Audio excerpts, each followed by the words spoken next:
shoes on my feet started melting like butter off my feet. If your body says no and you walk anyway, there's a very high chance you will be burned. We're most famous for our program whereby people sign up to be frozen when they die. We take anybody. Our investigation into cults gave us a rare glimpse into a world of dark and frightening secrets.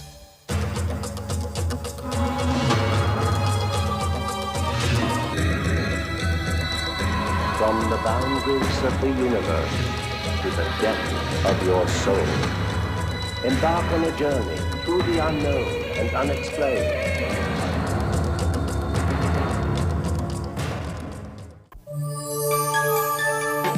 Hello and welcome. I'm Patrick McNee. Today, we'll see how to connect with your own higher self through an altered state of mind. And we'll take a different look at miracles, those that happen every day. But first, in any language, a ghost story is still a ghost story. On just an ordinary morning, a young woman did the most extraordinary thing. As flames engulfed her neighbor's home, she confronted the enraging inferno head-on, while 70% of her body was still covered with unhealed burns from her own inferno. It all started with a trip Ronell and Terry Wallace had planned to try to patch their broken marriage. With their own small aircraft, the world was their oyster. But with this trip, a little voice warned Ronell not to go. The feeling came so strong that I literally started to pull a pad out from behind me and started to write out my last will and testament. I begged her not to go, but for some reason she had the feeling that she had to go, that it was something that she had to do. A heavy storm hit them. Things started getting out of control. We saw a little dirt road, and he says, "That's it, Ronell, we're going to make an emergency landing on that dirt road." After a very shaky landing, Ronell and Terry were just glad to put their feet on solid ground. Ronell refused to get back in the aircraft again. Being in a small, faraway town, Terry said they had no other option. He says, "Ronell, there's an airport that's only 15 minutes by flight." He says, "What can happen in 15 minutes?" Once in the air, Ronell could almost immediately see the dim outlines of the next town through the dense fog. She took a deep breath. They were going to make it after all. Plane came into a mountain head-on, and we hit the mountain at 200 miles per hour. And parts of the plane started to fly everywhere. Sparks were coming up out of the plane. I saw a little cliff, and I knew that once we had nosed into the cliff, that it would be over. And just literally within moments of crashing into this large pile of rocks, we came to a dead halt. I was shocked. I said, "Oh my gosh, we just survived a plane crash." Because at that point, there was not a scratch or bruise on me. And then Terry started screaming, "Get out, get out!" I quickly started to undo my seatbelt. As I did, I noticed the shoes on my feet started melting like butter off my feet. The fuel inside the aircraft met with the flames outside. It just was an instant inferno. It felt like someone took a blowtorch, lit it, and it just inflamed right in your face. And then just then, as you see a strong, muscular hand kind of like this, came out kind of from behind me like this. I just saw a little bit like that, and I just felt this. I just felt peace and tingling go from the center in both directions, and I felt I wasn't going to get hurt. On the other side of the aircraft, Ronell was on fire. The pain of the flames literally drove me down to my knees. I started to crawl across the wingtip as the flames were coming up along the side. The drizzle finally doused the fire on Ronell's body. As I sat on the rock, the smoke started to come up over my body, and there was a dead silence. The aircraft was now only a pile of melting metal swallowed up in the blaze. Terry was nowhere in sight. At that moment, I started to notice a movement inside the flame. It was Terry, walking out of the flames towards Ronell. As he came over to the end of the wingtip, he started to look in the fog, kind of bewildered. He said, "Ronell, where's the man that pulled me out?" I said, "Terry, there was no man." No one had seen or heard the crash. A grueling 5-mile hike down a mountain through a dense forest began. They didn't know where they were going. Eventually, a truck driver noticed the horrifying sight beside the road. Well, for the first time, I saw myself in the mirror and I started to scream. My head was swollen out to the distance of my shoulder. My face was black and charred. The physical and emotional pain overwhelmed Ronelle. Her body went into shock. She had a cardiac arrest.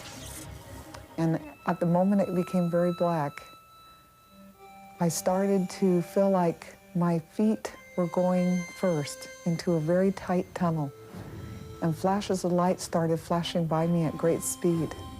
What was characteristically like other near-death experiences, Ronelle also encountered a vision that would force her to cling to whatever life was left in her.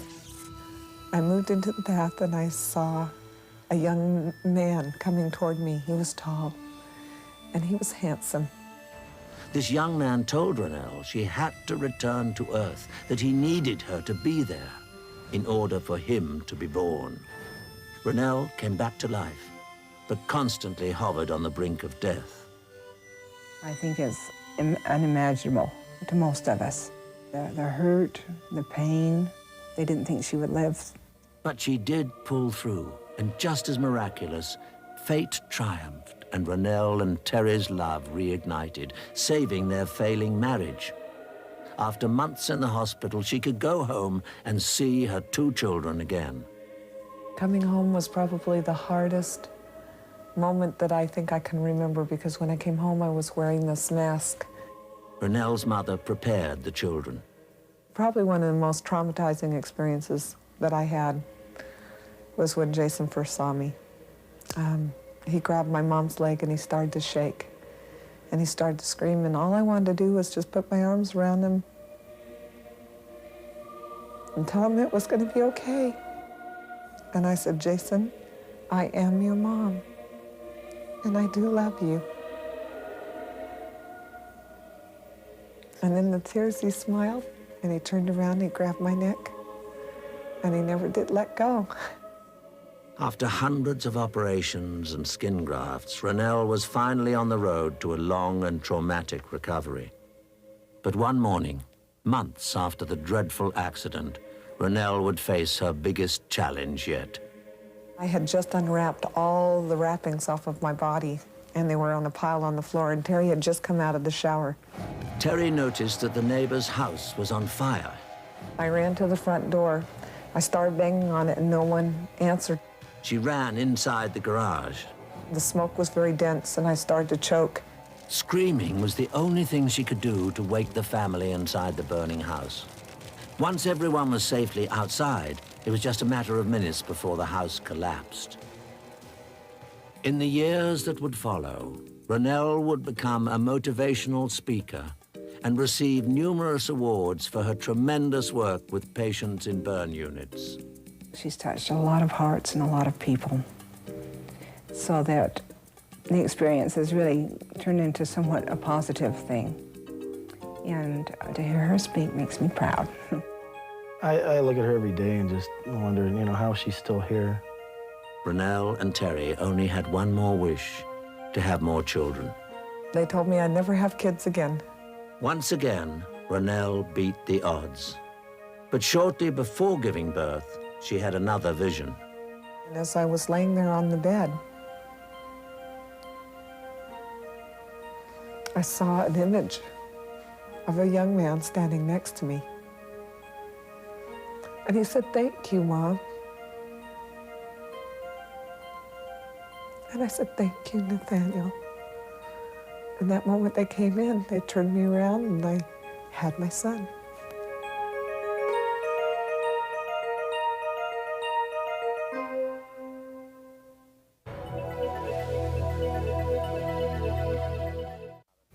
Most of us have at one time or another been mesmerized by something, temporarily.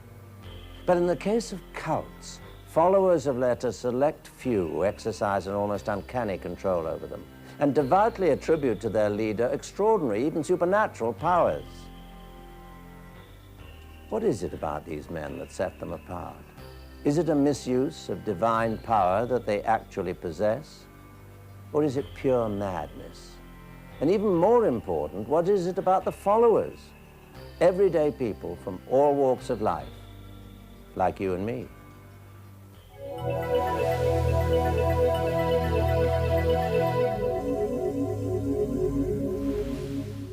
I first met Jennifer in 1985, and we went to the same high school together. She's great. She's one of the most popular people I've ever known, and people adored her and were really drawn to her. Her involvement with the Branch Davidians started with her sister Kathy. David Koresh would call Jennifer at home and could begin to make her promises of, you know, we are a group that can help you spiritually, and you can find some of the answers through us.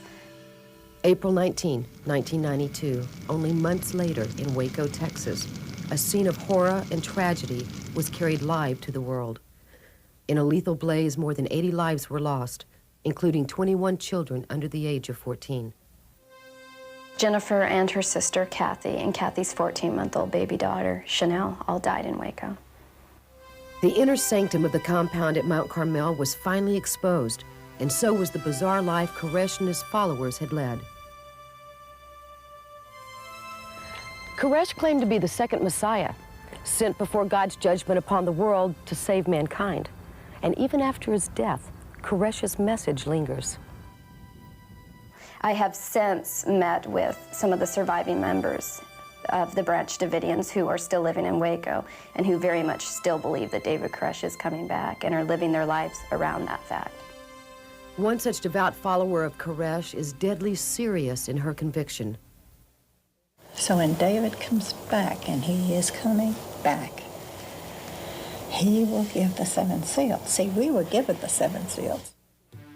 Our investigation into cults gave us a rare glimpse into a world of dark and frightening secrets. But it's the leaders of these cults who intrigue us the most. People who possess an almost inexplicable power to seduce and conquer disciples by the thousands. Hitler was by far one of the most successful cult leaders in that it became a totally social phenomenon that took over an entire country. He certainly had public appeal, and the kind of charisma that drew masses to him, and he certainly was manipulative and cunning and was able to get people to do horrendous things. In the 1970s, the People's Temple in Redwood Valley was a tight-knit community, and their infamous leader, Jim Jones, appeared to be the answer to all their prayers. At his command, they packed their bags, took their children, and followed him to what seemed to be the promised land. But hometown families of the followers began to raise concern. It was all too good to be true. Congressman Leo Ryan decided to visit Jonestown and see for himself. He had heard reports of all kinds of bizarre things going on, and I believe that among those things were reports of suicide drills. In his efforts to help a few of Jones's followers escape Jonestown, Congressman Ryan was killed by Jones's snipers. Not long after that, a frantic Jim Jones forced his followers to carry out a grisly mass suicide pact. 913 people total died between those who committed suicide and those who were murdered. I've been laying up here paying for your sins for 2,000 years. Charles Manson was taking advantage of sort of the hippie flavor of the times and sort of doing, you know, free love, free sex, dancing around in the woods naked, doing drugs. At the same time, he was able to gather these people around him and get them to accept his crazed version of the world and his reality, which came to be called Helter Skelter. And again, we had people who carried out extremely violent acts at his command. In David Koresh's case, he started out, you know, just being this man who had a little bit of truth that he wanted to share with people and was very sincere in that. And then pretty soon he was this prophet. And then as time went on, he began to claim he was the Lamb of God. And at the time of his death, he was absolutely claiming to be the Lamb of God. And his followers died believing that he was the Lamb of God. Experts estimate that there are approximately 2,500 to 3,000 cults operating in the United States today. So most of those cults have leaders, and there are millions of people at any given time in the United States involved in what we call destructive cults that are being controlled by leaders that have the type of power that Jim Jones and Charles Manson and David Koresh had over their followers. They talk about cults and they say their cults are dangerous, but all you ever actually see in the news is governments killing cults. You don't see cults killing anybody. Amo Bishop Roden lives on the compound in Waco today. Although not a follower of David Koresh, she is a devoted Branch Davidian.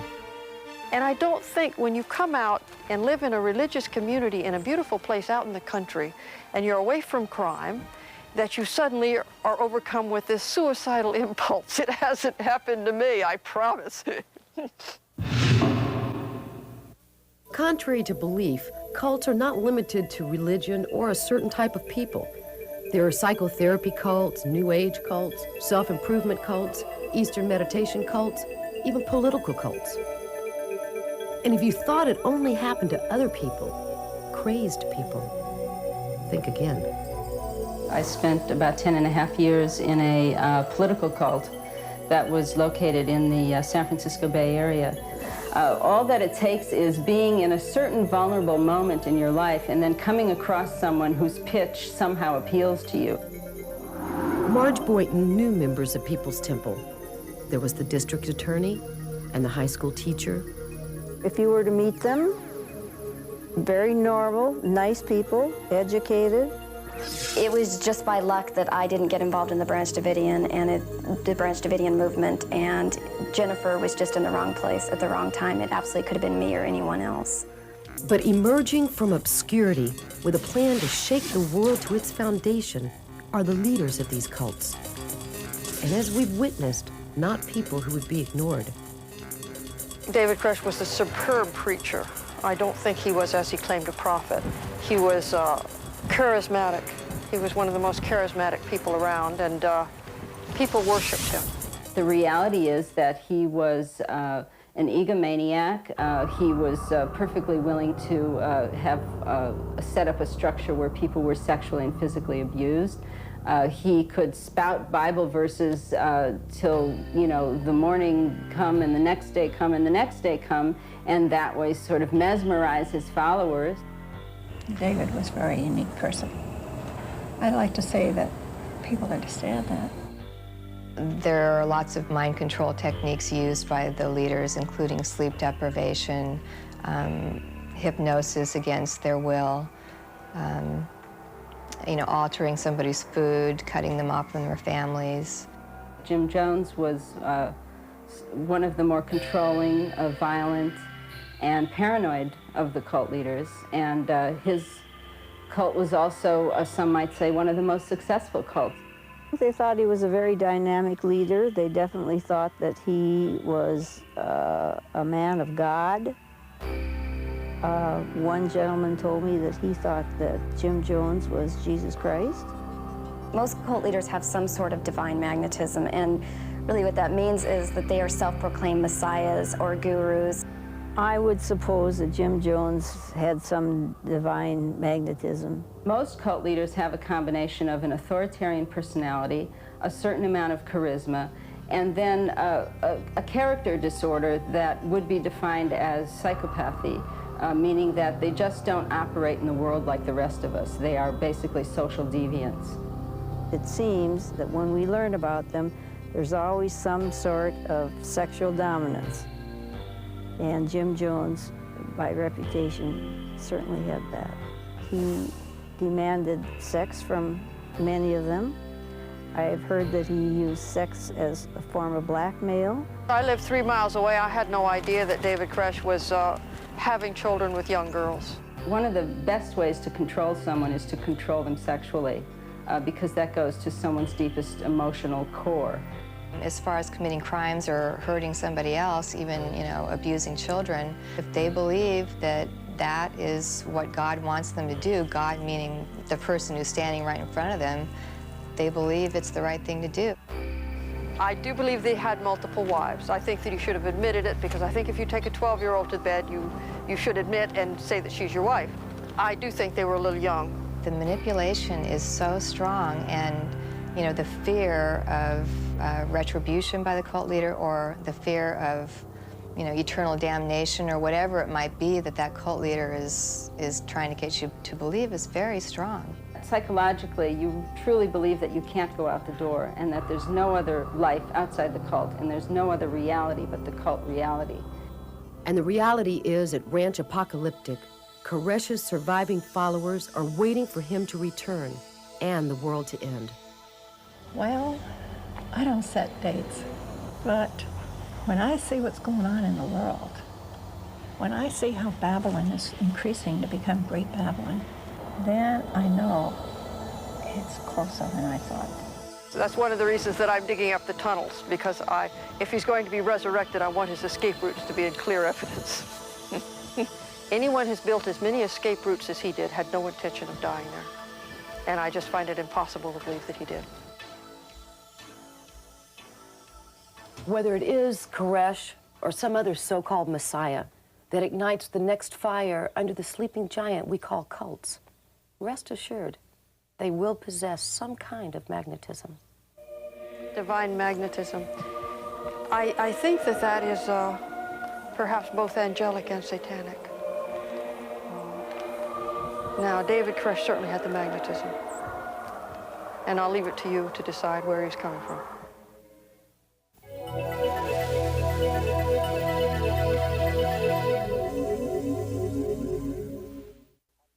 Firewalkers have stumped scientists for centuries.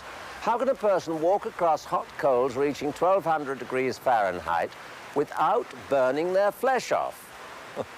Whether their skin is spared by chanting, meditation, or the grace of God, today the art of firewalking is practiced to a high degree.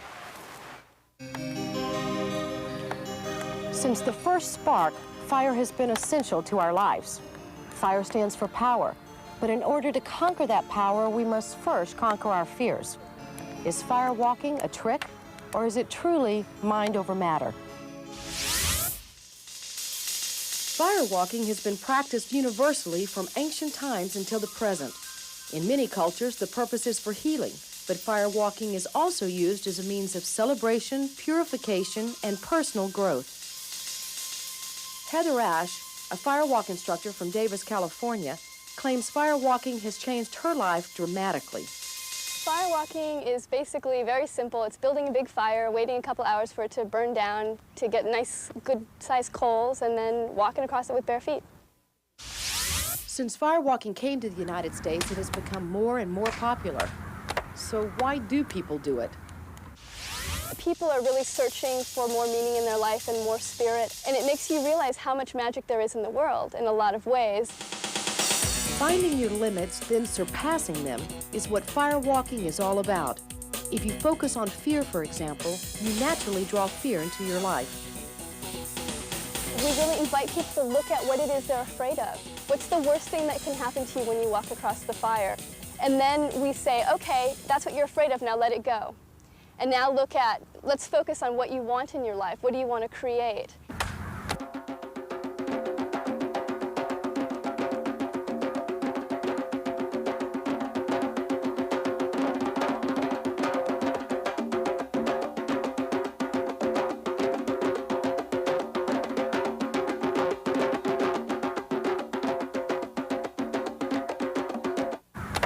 You know, Heather, I think most people, when they think about firewalking, they honestly believe there's some kind of trick involved. You put something on the bottom of the feet. Is that true? No, it's not.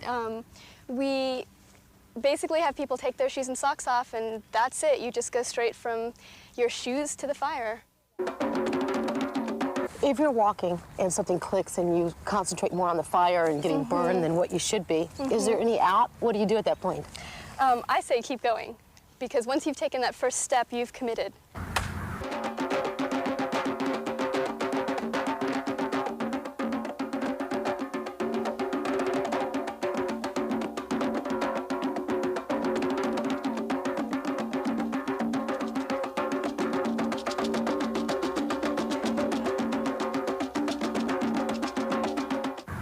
While this is burning down, you say get prepared. What are we going to do? Are we going to meditate or chant? Tell me what the procedure is here. Well, normally if we were teaching a workshop, we'd be doing about 4 hours of preparation, everything from singing to lecturing. But tonight, since we've all walked before, we're just going to probably do a lot of internal work individually. So Warren, are you a student? Are you a student walker? Is that what we call you? This is my 3rd time that I've been to one, so I guess that makes me a student, yeah.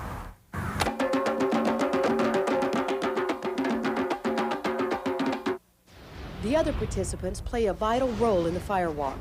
While you can do it alone, it is not recommended.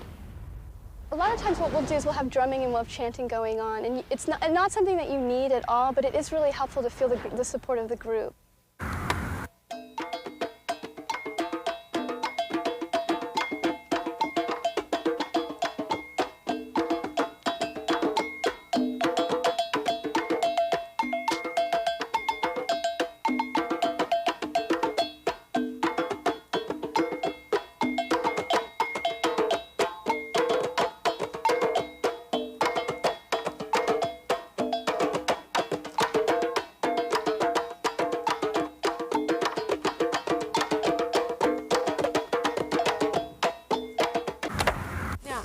Do you all feel ready? I mean, do you feel like you can do this tonight?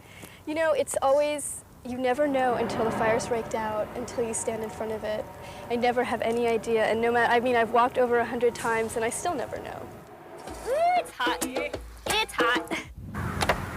Warren, how are you feeling about this? Pretty good so far. Are you? Pretty calm. Are you going? Go, go, go, go. He's going! Woo!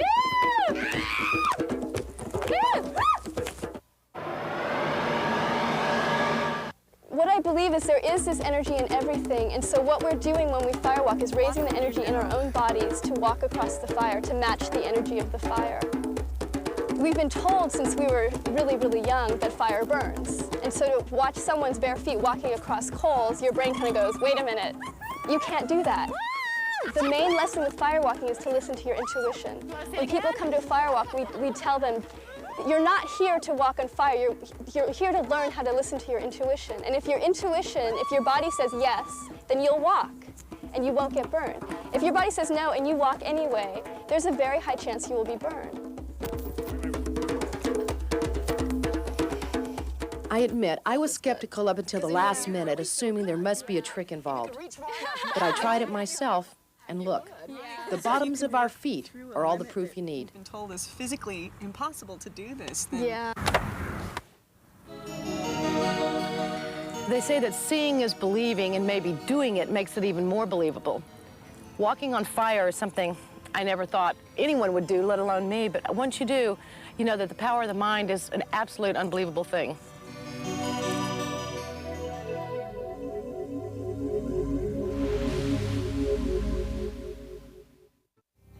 The world of science fiction and fantasy is filled with tales of people returning from the grave. Our story is not so much a tale about Frankenstein or mad scientists, but about people who have made a decision that upon death they wish to undergo cryonic suspension with the hope of one day being revived.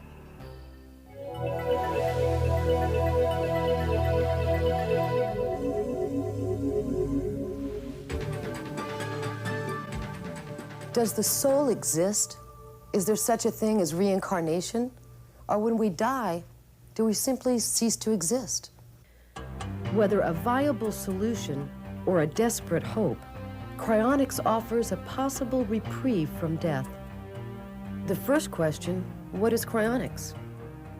Cryonics means taking people who have been labeled as dead by today's medical criteria and placing them in a circumstance where they won't change very further in liquid nitrogen at 320 below zero, holding them there until they can be looked at by doctors of the future who might, using different criteria, decide they're alive and repairable. The whole point of cryonics is not love of being frozen, it's love of staying alive. People from all walks of life have expressed an interest in cryonics. Among the more famous is the noted 1960s activist and proponent of cyberculture, Dr. Timothy Leary.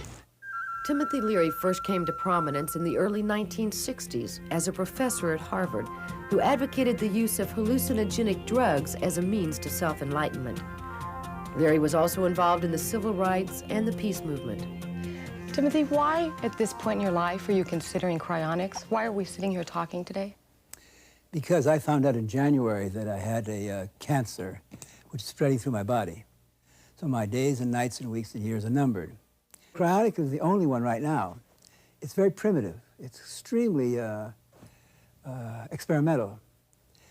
I don't think I will be right back, but I'm going to do everything in my power using the science that's available to study this issue so that in the future, maybe my grandchildren will have this option. There are at least two options that Alcor offers.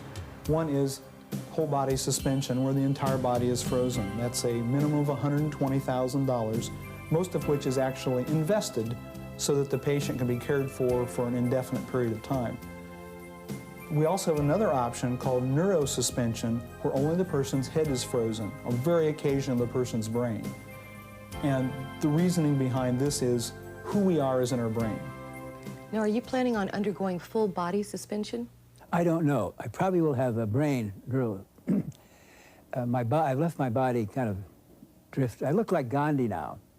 The full body, it costs a lot more, and I don't want to be in a position where my grandchildren are not having money to go to school because they get granddad is up there with his whole body being pickled. I mean, that's not dignified, so I think I'll probably go with the brain. Dr. Timothy Leary has always led an unconventional life, and his views on dying are no less controversial. I'm not afraid of dying. Matter of fact, I'm looking forward because there's a process. When your heart stops and your brain stops, there's a period of 2 to 15 minutes. This is the unknown territory. What happens when your brain is up there with 120 billion neurons zapping around without the bothering of the body and all that? The Buddhists and the Hindus have said for centuries the dying process is something that should be studied and to decide how and when. While cryonics offers us hope, the scientific feasibility is not so simple. We don't want to have people that look like us in the future. We want to have us there. We do know already that we can freeze sperm and corneas and heart valves and skin and many other human organs, including frozen embryos, fertilized embryos for in vitro fertilization. And these work just fine at that temperature. So at least there's a proof of principle there. We don't know yet how memories are formed in the brain. So we cannot go in and freeze a brain, thought, and examine it and see if the memories are still there. Even in very elementary animals, we can't do that. That should be solved in the next 10 years, though. Scientists are getting very close to understanding that. And then we can really begin to make progress because we can know where the identity of that person is. That is the billion-dollar question. You see, no one's ever talked about before preserving your memories. I have over 1,000 cardboard cartons, which have every piece of paper that has any personal reference to me. There are about 10 people now working on my archives. These are my memories. And once they get on the computer, you see, then you can order them and you can punch up what happened in July 4th. When I come back, it's going to be fascinating. They're going to have to, it's very delicate, you can imagine. They'll pull me out of the frosty freeze and they'll thaw me out. I'll probably be looking at the 3 doctors with clipboards, right? I hope not, but I've got it so set up that my memories will be there and I can retrace my life. It's going to be on a computer. So do you think you'll retain your same personality? My personality is I am an adventurous philosopher. I'm a dissonant philosopher. It's an ancient tradition, Socrates all the way up. I hope that I will maintain the attitude of curiosity and a trust and belief in human nature, and above all, humanism, to empower the individual, to do it yourself with your friends. I hope I keep that. And I'll have instruction. If I come back a Republican, turn me back off, okay? Eric Drexler, in his book, Engines of Creation, discusses how future development of nanotechnology can reverse the severe cellular damage caused by low temperature freezing. We think that a lot of repair in the future may be done by using nanotechnology, which is the next step smaller than microtechnology. It means building machines at molecular size, which could actually go inside cells and do repairs, much like the machines inside our cells already do, but these will be programmed to do more things. Okay, will you show me the procedure? If I came in here, what would happen to me? As soon as a patient has been declared dead, they're placed inside this mobile rescue cart. We pack them in ice, add water, start circulating it to cool the patient as quickly as possible. We also add a number of different medications to protect the brain, and to circulate these medications, we use this heart-lung resuscitator, which is basically a mechanical CPR machine, and this keeps the blood flowing and gets the medications to the brain. Once we're back here in Scottsdale with the patient, we place the patient on the operating table, still packed in ice. We want to keep it very cold.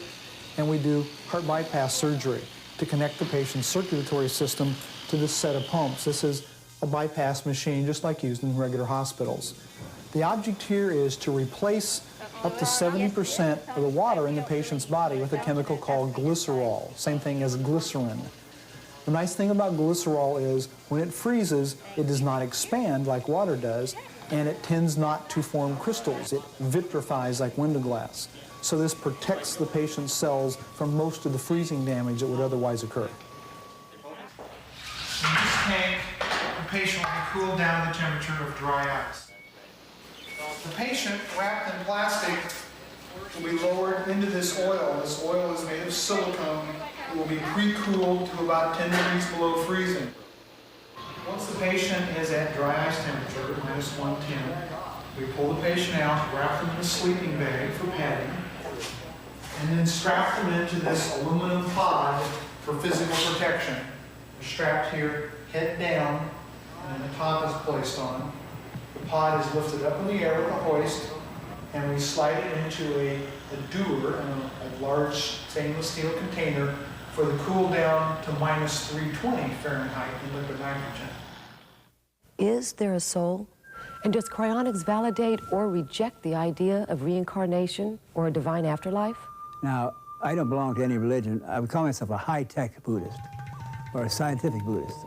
The Buddhists knew that if you turn off your mind, then you're open to all sorts of visions which come from your brain. I found Buddhism and Confucianism to be very hopeful and humanistic. Now, when they talk about reincarnation, they're talking about reincarnation of the soul. And I'm talking about reincarnation of the brain. I think that most of the very sophisticated Buddhists would approve of what I'm doing. And if they don't, well, I'm not going to worry about it. Beyond the question of scientific feasibility, cryonics also raises philosophical questions, such as, will society continue to advance? And will future generations want to revive a backward people into an already overpopulated planet? No, I don't want to come back. Here I am. Oh, God, the world is filled with unwanted children. The last thing we want are more old people spending all these resources when there are hundreds of millions of infants being born, unwanted, unplanned, unprepared for. It raises basic questions about human dignity and the human soul and spirit. How would you adapt to a society where your knowledge and skills are basically outdated when you come out of this sleep state? I love that question. I've been stuck with the situation where my ideas are ahead. And the most dangerous thing to be is 10 or 20 years ahead of your time. 40 years, they look like, oh yeah, but see, Galileo was busted, and the history of people with really good ideas after they're dead, really. So now, I hope to come back totally bewildered. What a thrill. The last thing in the world I want is to go back to a world like this. I will have to learn new skills, learn a lot of knowledge about the science of the future, but that doesn't concern me. The people that run the cryonics institutes, they're our kind of people. They're very intelligent, they're imaginative, they're utopian. I think it's the most exciting area of science. And it's so simple. When the time comes, I'll just press the button, stopping all of the life preservation techniques, and it's going to be quite painless. I don't want pain, I don't want helplessness, I don't want to die with indignity. I've tried to live a life of activity, and I don't want to have wheeled around having my diapers changed. Bottom line there. Obviously, we can't guarantee the future. We can't guarantee this is going to work, but you don't start a project assuming it's going to fail. This might work. The difference between might and won't is infinite. This is a gamble. I personally would say the chances are 1,000 to 1 or 10,000 to 1 against my coming back. I'm not worried about that. I want to live and die in the best fashion possible. I don't care at all. I'm doing my best to be an explorer for the human race.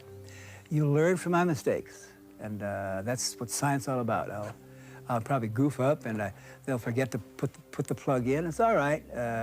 People will learn. Plug in. Turn on, tune in, and plug in or something. Ha, ha, ha. I'm sorry about that. Okay, one last thing. If you really do come back, is there anything you're really anxious to do again? Well, basic to me now, I think to most human beings, are family. And I'm a great grandfather. I was a grandfather, now I'm a great grandfather. I want to come back and see my children. What I'm looking forward to. That's our show for today. Before closing, a final note. With all the grief and turmoil in our world so graphically exploited, it is indeed a pleasure to recognize and applaud the kindnesses of humanity that still prevail. I'm Patrick McNee. Thanks for joining me.